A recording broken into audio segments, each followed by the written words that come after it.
mean, it's no secret that sexual wellness and pleasure are extraordinarily important to me. I talk about them every single moment I can get. But did you know that they can play a significant role in our overall health and well-being?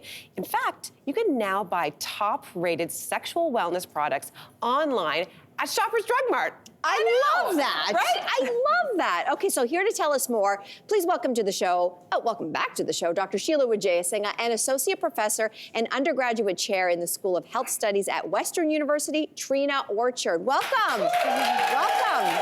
Thank you both for being here.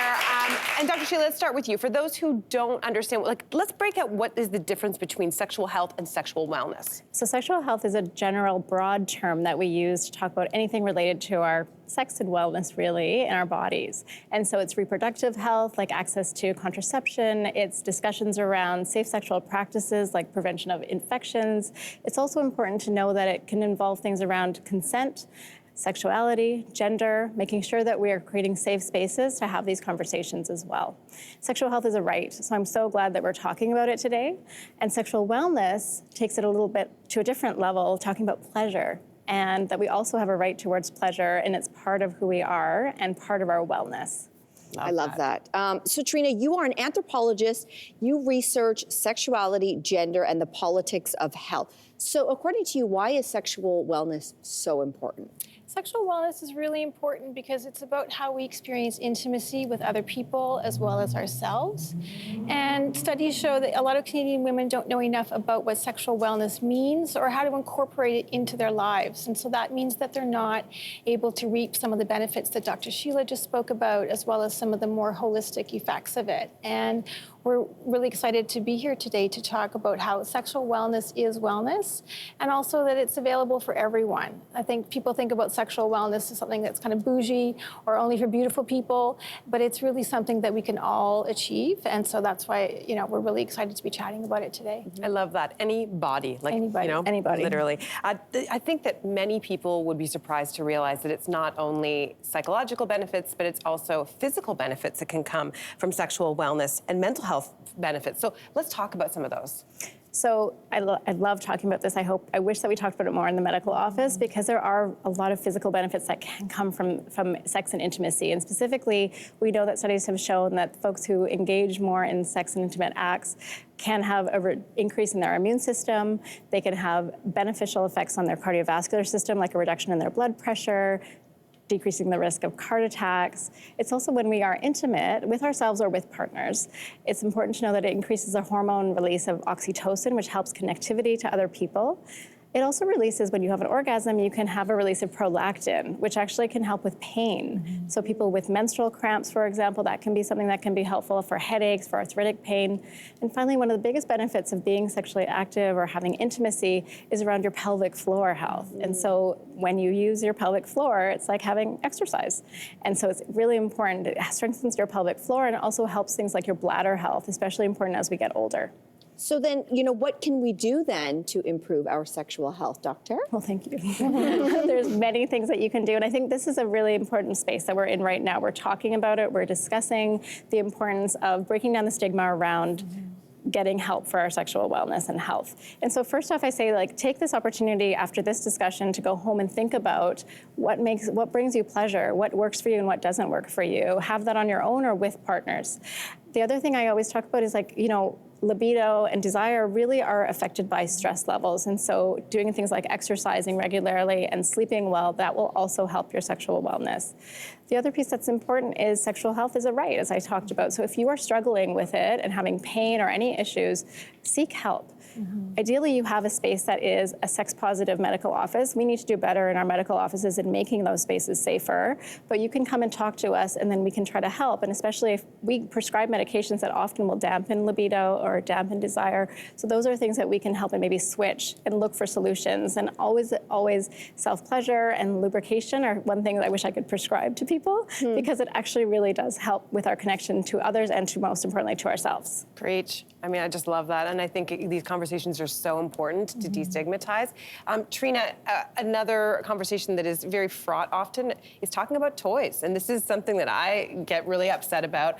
But they are an incredible way to experience more pleasure, both by yourself and with a partner. So for somebody listening who's like, I mean, I've never even tried that, I wouldn't consider that, what advice would you have for them? Well, I wanted to begin in response to that question with the full disclosure that I too was very late to the sex toy game. I didn't get my first toy until I was 45. And for me, I was a little bit intimidated, but then I just decided that I wanted to jump in and experience this kind of intimacy. And the only way you can do it is by trying.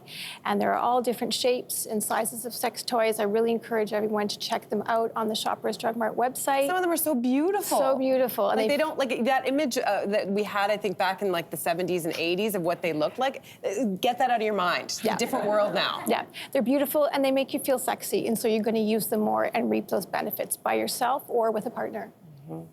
Yeah, it's true. So, I mean, despite all the health benefits, according to a national survey by Shoppers Drug Mart, get this, Canadian women are 5 times more likely to feel uncomfortable discussing their sexual wellness as opposed to their physical wellness, even with a friend in close private conversations. So why do you think that is? It's really connected to the long-standing stigma associated with sex and women. We think about sex and women and we think of reproduction, or we think of marriage, which are really archaic patriarchal ideas that are finally beginning to wane a bit, but they're still with us. And for older women especially, I think, who didn't grow up talking about sex, the idea about sharing these intimate things, even with a friend, feels risky.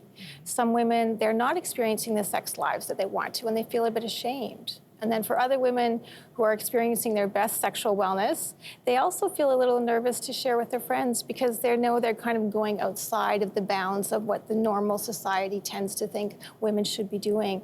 And so they both contribute to just sort of being quiet about it.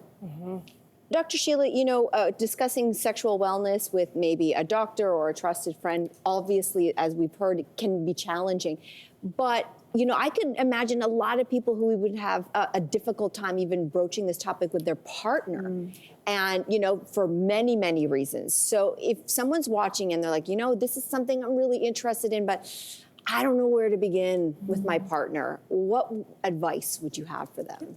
Listen, I think most of us would feel that way. So normalizing that this is not an easy thing to bring up, and we all bring our own personal experiences, our culture, how sex was discussed in our own homes growing up as children affects how we are as adults. So I think it's super important to acknowledge that, be gentle with these discussions, and don't bring it up in the heat of an angry moment, but it's something to, I always suggest first, like, pick a neutral time and a place. So not in the bedroom, and certainly not after intercourse or after an intimate act. So like, I'm taking notes here. I've got some feedback for you. It's not the best time to do that. Right. So choose a neutral space so that everyone feels comfortable. Plan ahead for it. I have a patient in my practice who tells me that they actually have a talk about their intimacy and their lives every 2 weeks. They have it in their schedule, and they know that this is something that they are going to bring up. And it's really beautiful because the more you talk about these things, it becomes more natural and our pleasure changes, and what we like changes over time.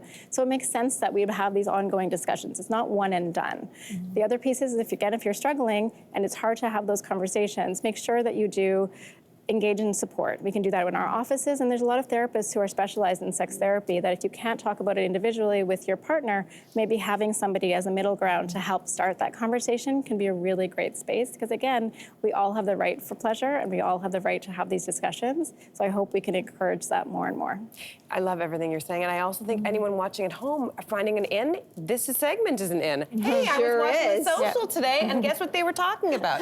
Start the conversation from there. Dr. Sheila and Trina, thank you so much for being here. This conversation, you know, it is so important, of course, to destigmatizing sexual health. And you, of course, can shop Canada's top-rated sexual wellness products, including vibrators, exercisers, and lubricants online at shop.shoppersdrugmart.ca/sexual wellness.